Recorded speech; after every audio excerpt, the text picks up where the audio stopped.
Barrister Fuad আপনার কাছে আসে একটি তো প্রসঙ্গ যেটা হচ্ছে যে আওয়ামী লীগের কার্যক্রম নিষিদ্ধ হলো সেই জায়গা থেকে আপনার কাছে কি মনে হয় যে আওয়ামী লীগের নেতাকর্মীরা কখনোই তারা তাদের কার্যক্রমের জন্য ক্ষমা চায় নাই?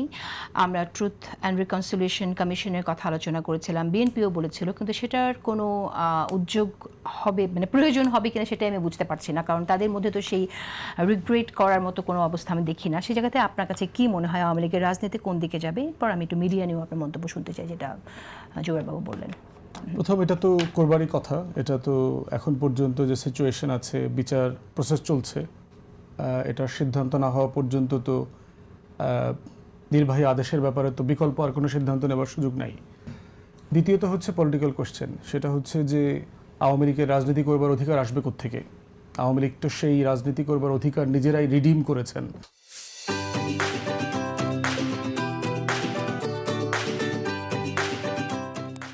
আওয়ামী লীগের রাজনীতি করবার অধিকার আসবে কোত্থেকে?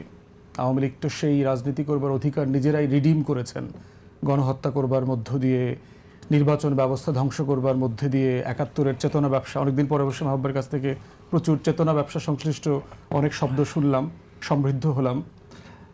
গণ অভ্যুত্থানের পরে এই লেভেলের চেতনার শব্দগুলো শুনি নাই বহুদিন। তো সেইটা আওয়ামী লীগকে তো এখন পর্যন্ত আওয়ামী লীগের কোনো নেতা গণ অভ্যুত্থান থেকে ৭১-এর বাদ দিয়ে হয়েছিল। ৭১-এর অস্তিত্ব যদি না থাকে তাহলে গণ অভ্যুত্থানই তো থাকে। মুখোমুখি দাঁড় করাচ্ছেন, ২৪ই দাঁড়ায় না। প্রশ্নটা এটা রেলেভেন্ট করছেন কেন? আপনি ৭১-এর চেতনা এই কথাটা বলাটা ঠিক হয় নাই। না, জুলাই সনদের আলোচনা ৭১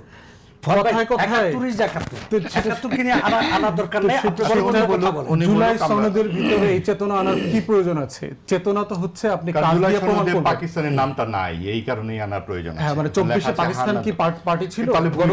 তাহলে ভূমিকাতে কেন হানাদার বাহিনী লেখা হবে? হানাদার বাহিনী কে? ভাসুরটি কে?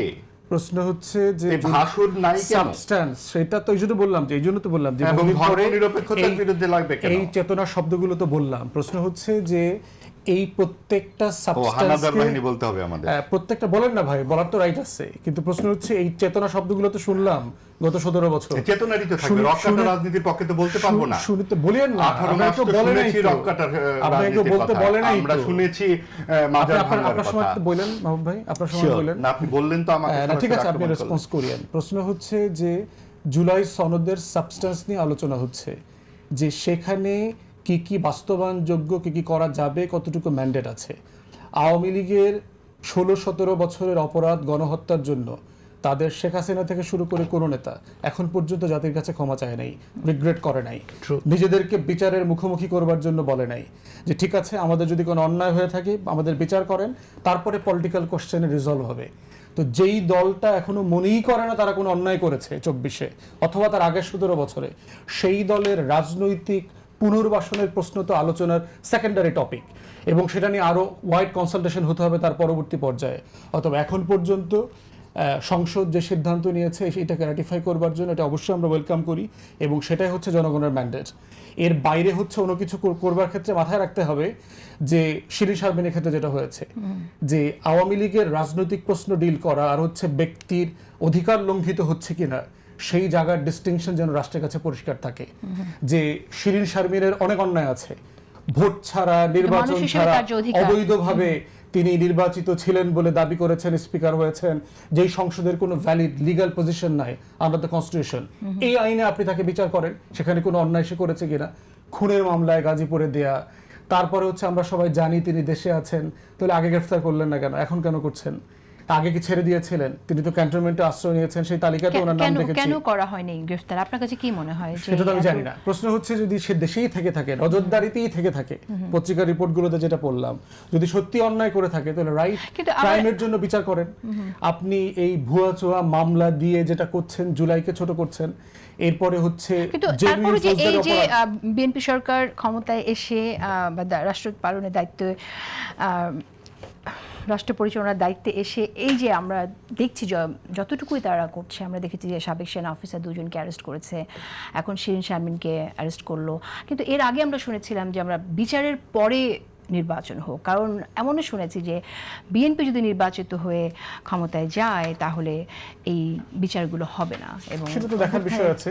তারা এসে চিফ প্রসিকিউটরকে সরিয়ে দিয়েছে এবং বিচারের যে কমিটমেন্ট আছে তারা বলেছে বিচার করবেন, সেটা তো সময় বলে দেবে। 1.5 মাসের ভিতরে আপনি সব বিচার তো শেষ করতে পারবেন না। কিন্তু 111 যাদেরকে ধরেছে 2 সেনা কর্মকর্তাকে আমরা অবশ্যই সবাই ওয়েলকাম করেছি, কারণ শুধু বিএনপি এবং জিয়া পরিবার ব্যক্তিগতভাবে এটার ভিকটিম না, সারা বাংলাদেশ ক্ষতিগ্রস্ত হয়েছে এটার জন্য। যে একটা দেশকে কিভাবে আর একটা দেশের কাছে সভরেন্টি বিক্রি করে তুলে দেওয়া হয়েছে এই প্রসেসের মধ্য দিয়ে, তার সাক্ষী। এবং এটা সিরিয়াসলি ইনভেস্টিগেট করে আরও যারা যারা এটার সাথে পার্টি ছিল, প্লেয়ার ছিল, তাদের সবাইকে ন্যায্যতার ভিত্তিতে বিচারের মুখোমুখি করা দরকার। ঠিক একইভাবে আওয়ামী লীগের প্রশ্ন একইভাবে ডিল করতে হবে। এবং আমি বহুবার আপনার এখানে বিভিন্ন জায়গায় বলেছি, প্রয়োজনে এখানে আপনি অল পার্টি পার্লামেন্টারি কমিটি করেন, করে সেখানে ওপেন হিয়ারিং করেন, শুনানি করে জনগণের মতামত নেন।